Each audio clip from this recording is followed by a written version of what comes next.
नमस्कार, छत्तीसगढ़ के इस खास बुलेटिन में आपका स्वागत है। मैं हूं श्रीकृति दीवान। आइए देखते हैं प्रसिद्ध रंगकर्मी हबीब तनवीर जी पर हमारी खास रिपोर्ट शिरीन जी के साथ।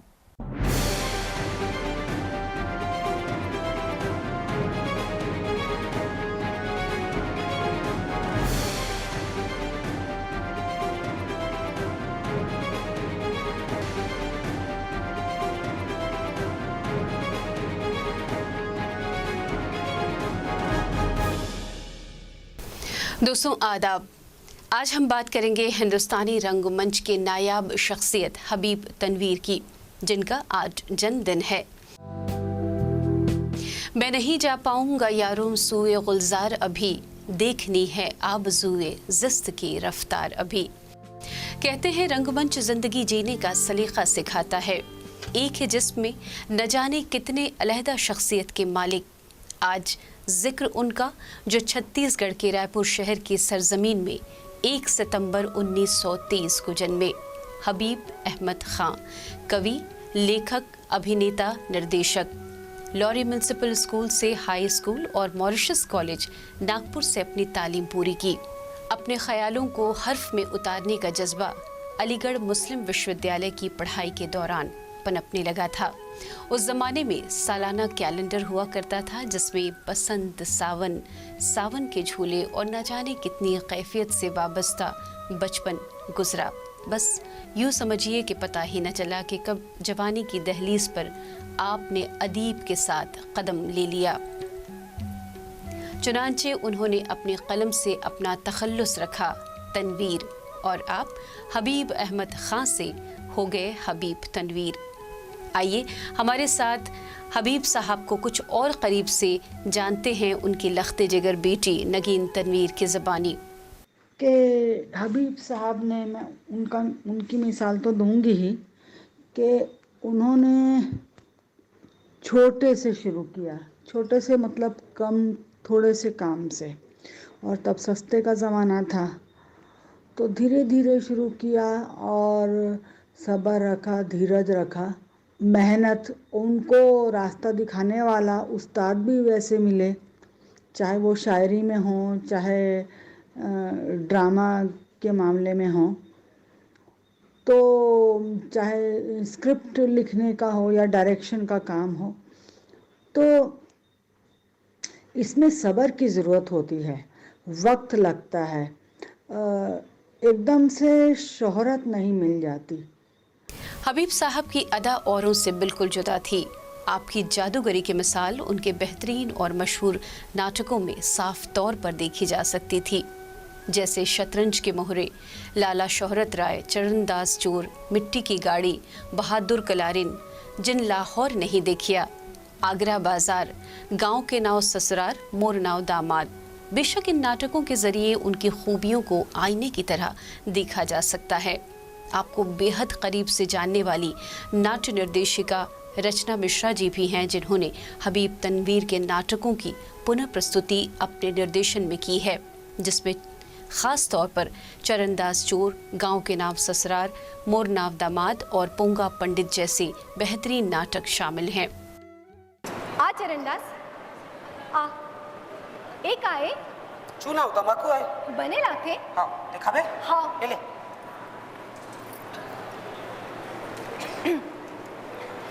चरणदास, हाँ। मोला माफ कर दे। ऐसा जन बोल रानी दाई। मोला रानी दाई झन का, मोर मैं नाम तो- कलावती है। मैं तो चरण छू के माफी मांगते रानी दाई। नहीं नहीं, मोर पाँव ला झन छू। अब कहा कर भी तीन बता, मोर काम है चोरी करना, कोनो ला मारना, डांटना, फटकारना। अब सुंदर रानी से कैसे गोठियाना है, बोला मैं नहीं जा रहा रानी दाई। चरणदास, हाँ। तोर जैसे सच्चा आदमी मोर पूरा राज में नहीं है। मैं अपन मन ले तोर कते की इज्जत करता हूँ, फिर बता नहीं सका। अब तू ही बता, तोला मैं जेल में बंद नहीं करते तो हमारे से खड़े होके कैसे गोठियाते? हबीब साहब को याद करते हुए रचना मिश्रा जी क्या कहती हैं, आइए हम सबसे साझा करते हैं। हबीब जी और बाबा कारन दोनों का ही अपना अलग सिग्नेचर था। उन्होंने स्थानीयता को लेके काम किया और उनका ये काम लोकल से ग्लोबल तक पहुंच गया, क्योंकि उनके काम में एक श्रेष्ठता थी, एक प्योरिटी थी। मैं एज ए डायरेक्टर मैंने सोचा था कि मैं हबीब जी पे ज़रूर काम करूँगी। खैर उनके काम की गहराई और ऊंचाइयाँ तो बस सोच सकते हैं, पर मैं उनसे कुछ सीखना चाहती थी, इसलिए उनके ड्रामों को किया। और जब करते समय मुझे ये महसूस हुआ कि उनका जो रॉ मटेरियल रहता था, जो कैरेक्टर रहता था, उसको वैसा का वैसा वो पेश करते थे। फेमस जो चरणदास चोर है, उसकी 2 लाइन जो मुझे बहुत पसंद है, वो मैं आपके सामने गाना चाहूँगी। एक चोर ने रंग जमाया, एक चोर ने रंग जमाया जी, सच बोल के दुनिया में नाम कमाया जी, सच बोल के। एक चोर ने रंग जमाया, एक चोर ने रंग जमाया, एक चोर ने रंग जमाया जी, सच बोल के दुनिया में नाम कमाया जी, सच बोल के।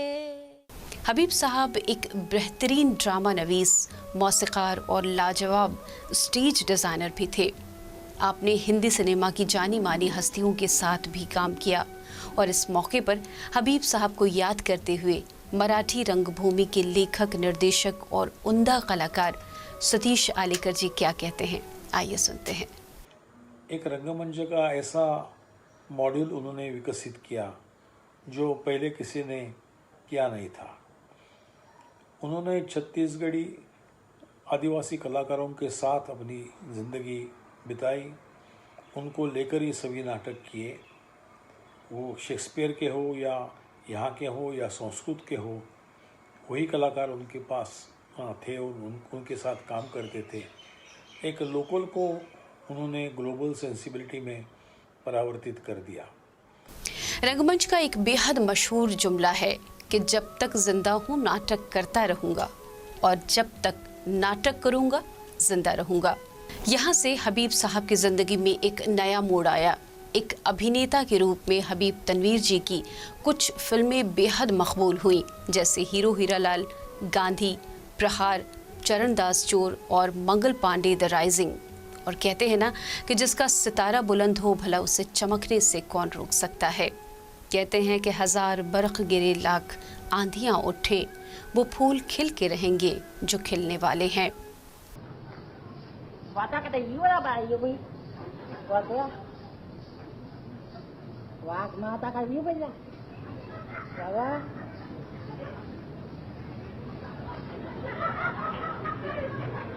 Mana kalaya bagi bibi ya lebih. Wah. Semuanya kata kayak gimana?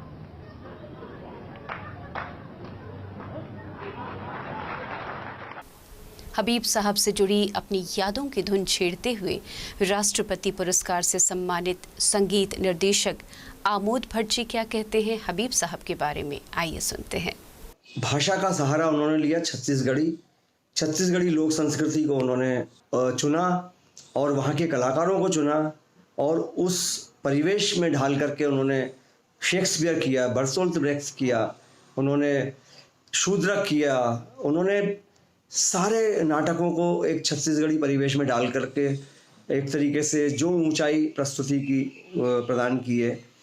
और मैं यकीन से कह सकता हूं कि उनके सिखाए हुए कलाकार आज काफ़ी अच्छा काम कर रहे हैं।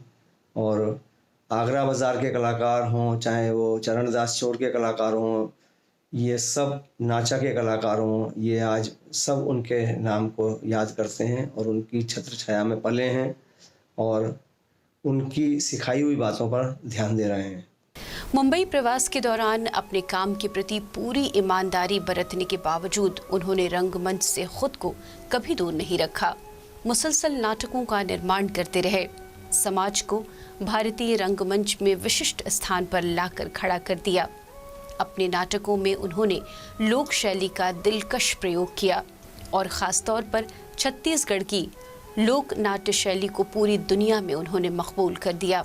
बड़े फ़ख्र की बात है कि हिंदुस्तान में ही नहीं बल्कि पूरी दुनिया में हबीब साहब के शिष्य नाटक और फिल्म जगत में अपने हुनर का परचम लहरा रहे हैं। अपने इस अनूठे नाट्य गुरु के बारे में नाट्य निर्देशक जयंत देशमुख क्या कहते हैं, सुनते हैं। हबीब तनवीर भारतीय रंगमंच का एक ऐसा नाम है जिन्होंने, मैं कहता हूँ कि नाटक को विश्व में हिंदुस्तान या हिंदुस्तान के रंगकर्म को इतनी बड़ी पहचान दिलाई है कि हम सोच भी नहीं सकते हैं। एक छत्तीसगढ़ी बोली में किया गया नाटक चरण दास चोर एटनबरा फेस्टिवल में पहले से ही जब शो हुआ तो वहाँ के जजों ने डिसाइड कर दिया, जबकि 10 प्ले और होने थे, तीसरे शो के बाद ही डिसाइड कर दिया उन्होंने कि ये इस पूरे फेस्टिवल का सबसे बेहतरीन और बड़ा नाटक है और यही नंबर 1 है। यह है हबीब तनवीर। हबीब साहब से जुड़ी अपनी खूबसूरत स्मृति को साझा कर रही हैं एक बेहद सुरीली गायिका शुभश्री भट्ट जी। क्या कहती हैं, आइए सुनते हैं। सन 84 में जब मैं भारत भवन आई तब मैं हमेशा हबीब साहब के नाटकों के इंतज़ार किया करती थी, कब उनका प्ले आएगा और मैं देखूंगी। उनके नाटकों के फेस्टिवल जब होते थे मैं पहले रो में बैठकर देखती थी और मंत्रमुग्ध हो जाती थी। और हबीब साहब की आवाज़ की तो मैं दीवानी हूँ। उनका चरण दास चोर, मिट्टी की गाड़ी, आगरा बाजार, देख रहे हैं नैन, हिरमा की अमर कहानी, ये सब नाटकों में उनकी एक्टिंग और उनके साथ उनके गाना, उनकी आवाज़, ये भुला पाना मेरे लिए मुश्किल है। हबीब साहब एक बेहद शालीन, विनम्र स्वभाव के व्यक्ति थे। उनके अंदर चाहत थी कुछ अलग कर गुजरने की। हबीब साहब ने इसी दौरान रुख किया 1955 में इंग्लैंड का और royal academy of dramatics art में उन्होंने एक्टिंग सीखी और साथ ही ब्रिस्टल ओल्ड थिएटर स्कूल में डायरेक्शन की बाकायदा तालीम ली। बस फिर कहाँ मुड़ के देखने की फुर्सत। 1958 में भारत वापसी के बाद अपनी पूरी जिंदगी उन्होंने थिएटर को समर्पित कर दिया और अपने ख्वाब की तामीर की नया थिएटर की शक्ल में। रंगमंच में आपके बहुमूल्य योगदान को रेखांकित करते हुए पद्मश्री, पद्म भूषण और कालिदास जैसे प्रतिष्ठित सम्मान से विभूषित किया गया। हबीब साहब के बारे में इतना कुछ है कहने को कि इतने मुख्तसर वक्त में उनके योगदान को समेट पाना तकरीबन नामुमकिन है। बेशक जिसे रहती दुनिया तक याद रखा जाएगा।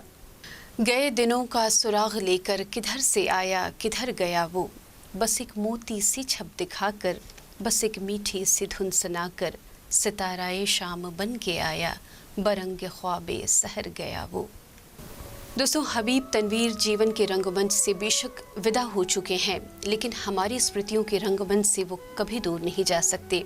रंगमंच के चितेरों को उनका व्यक्तित्व हमेशा प्रेरित करता रहेगा।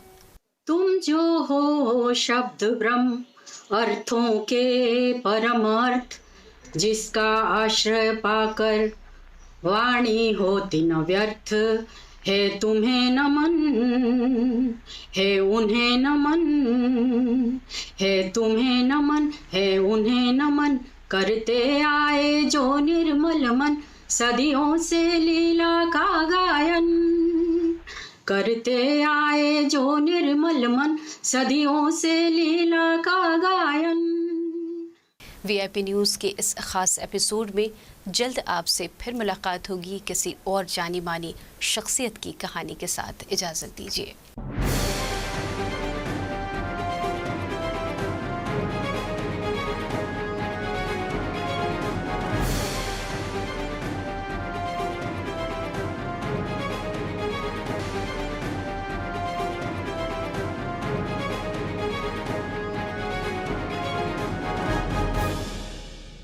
अब लेते हैं एक छोटा सा ब्रेक।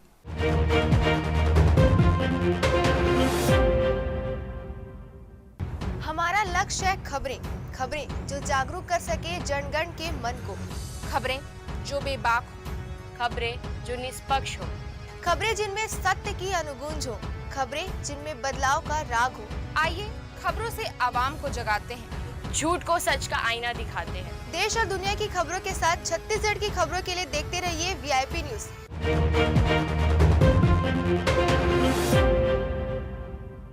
ब्रेक के बाद एक बार फिर आपका स्वागत है। अब सुनते हैं सुभाष की बात। हबीब तनवीर का आज जन्मदिन है।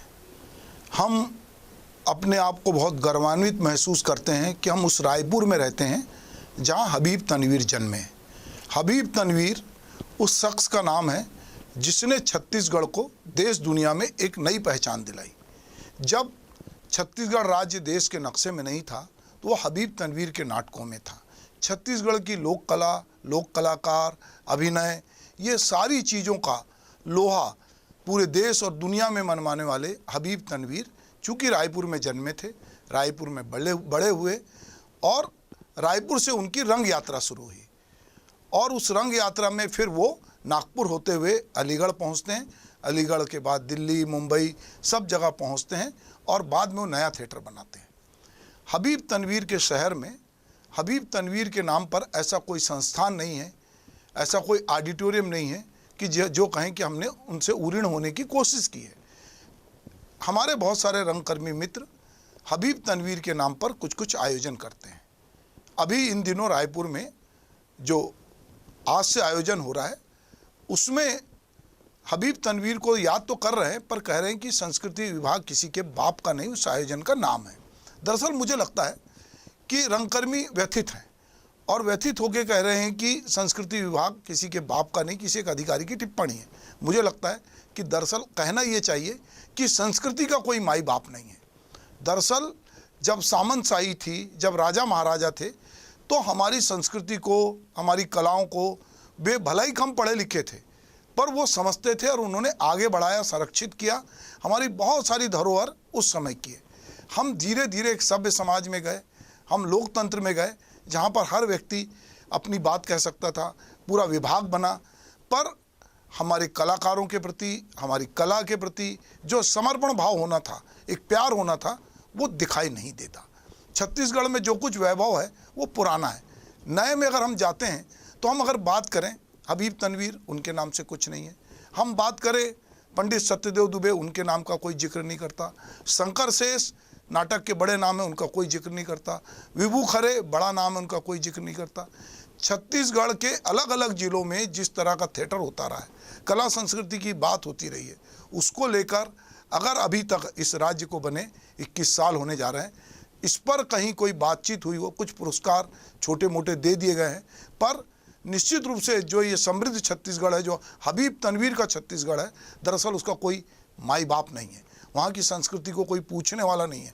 अभी पिछले दिनों लॉकडाउन के चलते लोग कलाकारों के सामने खाने पीने के लाले पड़ गए।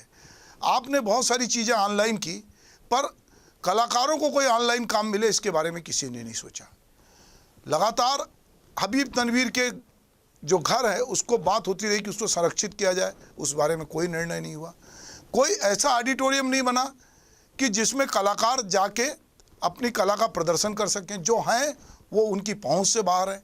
तो हम उस हबीब तनवीर के शहर रायपुर में हैं, जिसको लेकर न केवल रायपुर में, पूरे देश में और दुनिया में आज आयोजन हो रहे, उसकी बातचीत हो रही। पर सरकारें कोई रही हो, सरकारों का उपेक्षा भाव संस्कृति को लेकर देखते बनता है, और जो संस्कृति के वाहक समझते हैं अपने आप को, वो क्या कर रहे हैं ये भी एक सवाल है।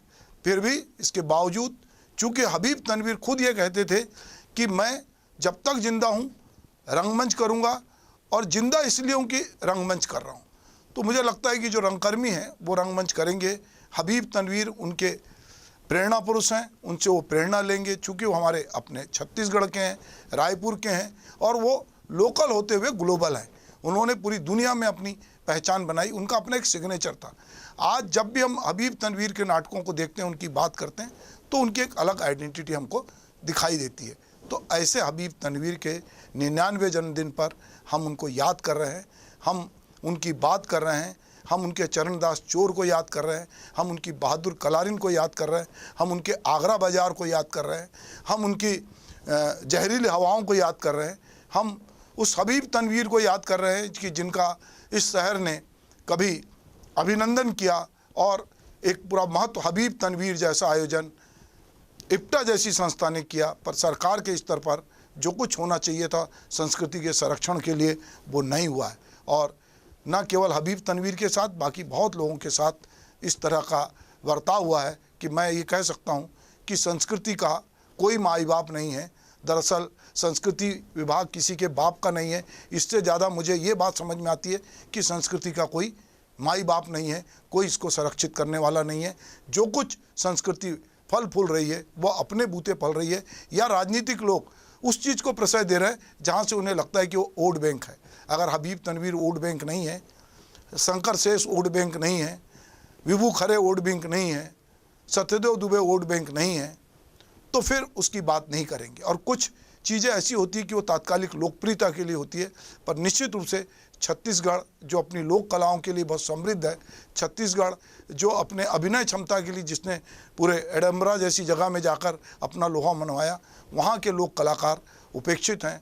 हबीब तनवीर वो व्यक्ति हैं जिनने यहाँ की लोक कला को बताया निकाल कर पूरी दुनिया को कि यहाँ के लोक कलाकार कितने सहज होकर अपनी बात को, अपने अभिनय को करते हैं। तो ऐसे हबीब तनवीर को हम आज याद कर रहे हैं। हमारी सहयोगी शुभांगी के साथ देखिए छत्तीसगढ़ की 36 खबरें। नमस्कार, छत्तीसगढ़ की 36 खबरों में आपका स्वागत है। मैं हूं आपके साथ शुभांगी ठाकुर। बढ़ते हैं खबरों की ओर। अप्रवासी छत्तीसगढ़ियों का अमेरिका में भी मान बढ़ा है। छत्तीसगढ़ियों की संस्था नॉर्थ अमेरिका छत्तीसगढ़ एसोसिएशन को organization of the year award से नवाजा गया है। यह अवार्ड के अमेरिका के शिकागो में आयोजित 10वें वार्षिक ग्लोबल कम्युनिटी ऑस्कर अवार्ड समारोह में प्रदान किए गए। छत्तीसगढ़ में समय से पूर्व आया मानसून कम नहीं आया। जुलाई अगस्त के महीने में सामान्य से बहुत कम पानी बरसा, इतना कम कि 28 में से 24 जिलों का अधिकांश हिस्सा प्यासा रह गया। 20 जिलों की 52 तहसीलों में से 25 से 50% तक कम पानी बरसा है।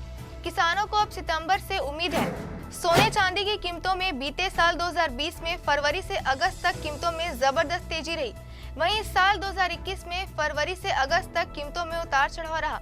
बीते साल अगस्त में सोना जहां 58,000 रुपए प्रति 10 ग्राम के शिखर पर पहुंचा था, वहीं इस साल अगस्त में 47,950 रुपए प्रति 10 ग्राम के न्यूनतम स्तर पर भी जा चुका है। साथ ही फरवरी 2021 में तो सोना 46,000 रुपए प्रति 10 ग्राम तक भी पहुंच गया था। छत्तीसगढ़ में प्रधानमंत्री आवास योजना की स्थिति पर अब राजनीतिक बयानबाजियां शुरू हो गई है। विपक्ष की तरफ से अब बड़ा बयान सामने आया है। ये बयान पूर्व मुख्यमंत्री डॉक्टर रमन सिंह ने दिया है, जिसके बाद सरकार की तरफ से मंत्री रविंद्र चौबे ने इस पर पलटवार किया है। छत्तीसगढ़ में इस साल कम बारिश हुई है। प्रदेश के 12 जिलों में सूखे के आसार हैं। प्रदेश में सामान्य से 13% कम बारिश हुई, जो छत्तीसगढ़ के किसानों के लिए चुनौती बनी हुई है, जिसके चलते मुख्यमंत्री भूपेश बघेल ने घोषणा की है कि यदि बारिश कम होने पर प्रदेश के किसानों की फसल खराब होती है तो प्रति एकड़ 9,000 की दर से सहायता राशि दी जाएगी। छत्तीसगढ़ के दुर्ग जिले में हर्ड इम्यूनिटी के दायरे में आने में करीब 5 महीने का समय लग सकता है। कुल आबादी का कम से कम 85% वैक्सीनेशन होना जरूरी है। यहाँ की आबादी करीब 18,28,000, जिसमें करीब 15 लाख को दोनों डोज वैक्सीन लगाया जाना है, जबकि सिर्फ 3,21,000 लोगों को ही लग सकी है। ऐसे में शुरू हुए त्योहारी सीजन के चलते कोरोना का डर बढ़ता ही जा रहा है। रायपुर में डेंगू बुखार का कहर प्रशासनिक दावे से कहीं अधिक है। रायपुर प्रशासन डेंगू से नहीं, आंकड़ों के बिगड़ने से डर रहा है। तभी तो 4 मरीजों की मौत के बाद भी दावा किया जा रहा है कि डेंगू से यहाँ कोई नहीं मरा है। जिन 4 मरीजों की मौत हुई है, उनकी आरडी किट से हुई जांच में डेंगू की पुष्टि हुई थी। छत्तीसगढ़ में confederation of all India traders यानी कैट का कहना है कि ई-कॉमर्स नियमों के मसौदे पर नीति आयोग की टिप्पणी सही नहीं है। कैट का कहना है कि ई-कॉमर्स नियमों पर आयोग की टिप्पणी सीधे सरकार के अधिकार क्षेत्र को एक चुनौती देती है। कैट के राष्ट्रीय उपाध्यक्ष अमर परवानी ने कहा कि नीति आयोग का उद्देश्य संघीय ढांचे को मजबूत करना और राष्ट्र के विकास के लिए समग्र योजना तैयार करना है। राज्य स्तरीय महिला व पुरुष एथलेटिक्स प्रतियोगिता 5 से 7 सितंबर तक रायपुर के स्वामी विवेकानंद एथलेटिक्स स्टेडियम में होगी। इसी प्रतियोगिता में बेहतर प्रदर्शन के आधार पर छत्तीसगढ़ की टीम तैयार की जाएगी। चयनित खिलाड़ी वारंगल व चेन्नई में होने वाली राष्ट्रीय प्रतियोगिता में अपना दम दिखाएंगे। पंचायत एवं स्वास्थ्य मंत्री टीएस सिंहदेव के दिल्ली दौरे को लेकर एक बार फिर प्रदेश की राजनीति सरगर्म हो गई है। इसका असर न्यायधानी में देखने को मिला। मुख्यमंत्री भूपेश बघेल के करीबी नेताओं की आपस में काफी देर तक गुफ्तगू भी होती नजर आई। दिल्ली की ओर इनकी नजरें भी लगी रही। अटकलबाजी का दौर एक बार फिर तेज हो गया है। छत्तीसगढ़ की राजधानी रायपुर में स्वतंत्रता संग्राम सेनानी की 70 वर्षीय पुत्री लता राठौर पेंशन पाने और घर के लिए वर्षों से दर दर भटक रही थी। बुजुर्ग महिला ने पेंशन और आवास के लिए नेता से लेकर अधिकारियों तक की चौखट पर अर्जी लगाई, बावजूद इसके किसी ने उसकी बात नहीं सुनी। अचानक एक दिन महिला की नजर पेट्रोल पंप पर लगी। समाज सेविका सावित्री जगत के पोस्टर पर पड़ी। बुजुर्ग महिला ने अंतिम आस लेकर उनसे मुलाकात कर मुख्यमंत्री निवास के सामने आत्महत्या करने की बात कही। समाज सेविका ने बुजुर्ग महिला की बातों को गंभीरता से लिया और अपने अथक प्रयास से बुजुर्ग महिला को भाटा गांव स्थित BSUP कॉलोनी में सपनों का आशियाना मिल ही गया। सुबह हो या शाम, दिन हो या रात, राजधानी रायपुर के सभी चौक चौराहों पर ऐसा लगता है कि ट्रैफिक की पूरी जिम्मेदारी गौ माता को दे दी गई है। कब किस सड़क पर ब्रेक लगाना है और कब एक्सीलेटर दबाना है, ये ड्राइवर नहीं बल्कि सड़क पर मार्च कर रही गायें तय करती है। यहाँ ट्रैफिक इंस्पेक्टर से लेकर RTO तक सारी व्यवस्था इनके हवाले है। जब जहाँ मर्जी सड़क पर आ गई, संभल गए तो भगवान का शुक्र मनाइए, लेकिन जरा सा भी चूके तो यहाँ चालान के रूप में आपकी जान भी जा सकती है। इन्हीं सड़कों पर 2 दिन के भीतर 2 लोगों की जान ऐसे पशुओं की वजह से जा चुकी है। छत्तीसगढ़ परिवहन विभाग ने बड़े स्तर पर अधिकारियों कर्मचारियों का तबादला किया है। विभाग की ओर से जारी सूची में परिवहन निरीक्षक, परिवहन उप निरीक्षक, परिवहन सहायक उप निरीक्षक, प्रधान आरक्षक और आरक्षकों का नाम भी शामिल है।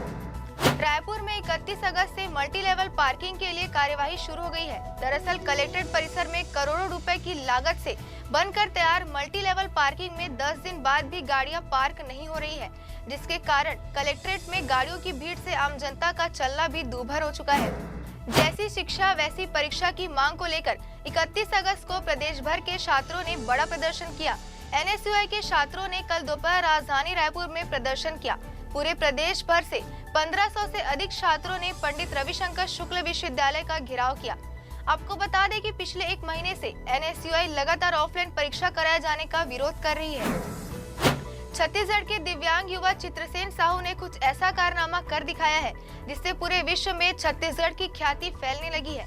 बता दें कि चित्रसेन के घुटने के नीचे का पूरा हिस्सा खराब हो चुका था, जिसके बाद उन्होंने कृत्रिम पैर लगाए हैं और इन्हीं पैरों की बदौलत यूरोप की सबसे ऊंची चोटी माउंट एल्ब्रूस पर विजय पाई है। बता दें कि माउंट एल्ब्रूस की ऊंचाई 5642 मीटर की है, जिस पर विजय चित्रसेन ने पाई है। कांकेर जिले के बड़गांव में अपनी 12 सूत्री मांगों को लेकर सर्व आदिवासी समाज के लोगों ने अनिश्चितकालीन आर्थिक नाकाबंदी कर दी है। पिछले कई दिनों से आंदोलन करने और ज्ञापन सौंपने के बावजूद मांगे पूरी नहीं होने से नाराज होकर उन्होंने ये उग्र कदम उठाया है। इस आंदोलन में लगभग 300 गांव के ग्रामीण एकजुट हुए हैं। छत्तीसगढ़ में दिवंगत पंचायत शिक्षकों की विधवा महिलाएं अनुकंपा नियुक्ति की मांग को लेकर 41 दिन से बूढ़ा तालाब में अनिश्चितकालीन आंदोलन पर हैं। इन सबके बीच स्वास्थ्य मंत्री TS सिंहदेव ने आंदोलन की 41 दिन के बाद संज्ञान लिया है। सिंहदेव ने मुख्यमंत्री भूपेश बघेल को पत्र भी लिखा है। मंत्री TS सिंहदेव ने मुख्यमंत्री को पत्र लिखकर शिक्षाकर्मी वर्ग के आश्रित सदस्यों को अनुकंपा नियुक्ति के लिए अनुरोध किया है। महिला बाल विकास मंत्री अनिला भेड़िया अपने 2 दिवसीय गुजरात दौरे के दूसरे दिन नर्मदा जिले के केवड़िया में केंद्रीय महिला बाल विकास विभाग द्वारा आयोजित राष्ट्रीय सम्मेलन में शामिल हुई। इस सम्मेलन में विभिन्न राज्यों के महिला एवं बाल विकास मंत्री की उपस्थिति में पोषण 2 वत्सल और सक्षम योजना का शुभारंभ किया जाएगा। आरना फाउंडेशन द्वारा आयोजित अखिल भारतीय स्तर की सौंदर्य प्रतियोगिता में रायपुर की अंजलि शर्मा ने इंडिया लेवल का खिताब अपने नाम कर लिया है। अंजलि शर्मा को miss beauty icon of India का खिताब गरिमामय आयोजन में प्रदान किया गया। यह खिताब बॉलीवुड की फिल्म अभिनेत्री अनुराधा शर्मा और इंटरनेशनल मॉडल मोनिका स्वामी ने अंजलि को पहनाया। छत्तीसगढ़ के किसान मानसून की बेरुखी की मार झेल रहे हैं, जबकि प्रदेश के 46 डैम और जलाशयों में से महज 4 ऐसे हैं जिनमें 100% पानी है। अगर आने वाले दिनों में बारिश नहीं हुई तो छत्तीसगढ़ में जल संकट गहरा सकता है। बता दें कि बस्तर संभाग के सुकमा जिले को छोड़कर अधिकांश जिलों में इस बार कम बारिश हुई है।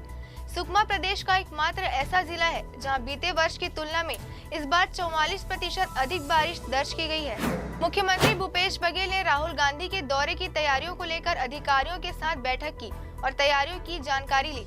बता दें कि राहुल गांधी का छत्तीसगढ़ में 2 दिनों का दौरा कार्यक्रम बन रहा है। चर्चा है कि यह आयोजन बस्तर इलाके के किसी स्थान पर हो सकता है। तीजापुरा के खास अवसर पर एन माही फिल्म प्रोडक्शन के बैनर तले बनी पारिवारिक एवं कॉमेडी फिल्म मोर जोड़ीदार 2 वेंकटेश्वर टॉकीज भिलाई एवं अप्सरा टॉकीज दुर्ग सहित प्रदेश के 13 सिनेमा घरों में प्रदर्शित होने जा रही है। इस फिल्म के निर्माता मोर जोड़ीदार, लव दीवाना जैसे सुपरहिट फिल्म बना चुके प्रोड्यूसर मोहित साहू हैं। इस फिल्म में पहली बार दर्शकों को दिलेश साहू और मुस्कान की जहां जोड़ी देखने को मिलेगी, वहीं बाकी अन्य फिल्मों से अलग हटकर इस फिल्म में हीरो दिनेश साहू और नायक रियाज खान का अभिनय भी देखने को मिलेगा। इस बुलेटिन में फिलहाल इतना ही। हमें दीजिए इजाजत। नमस्कार।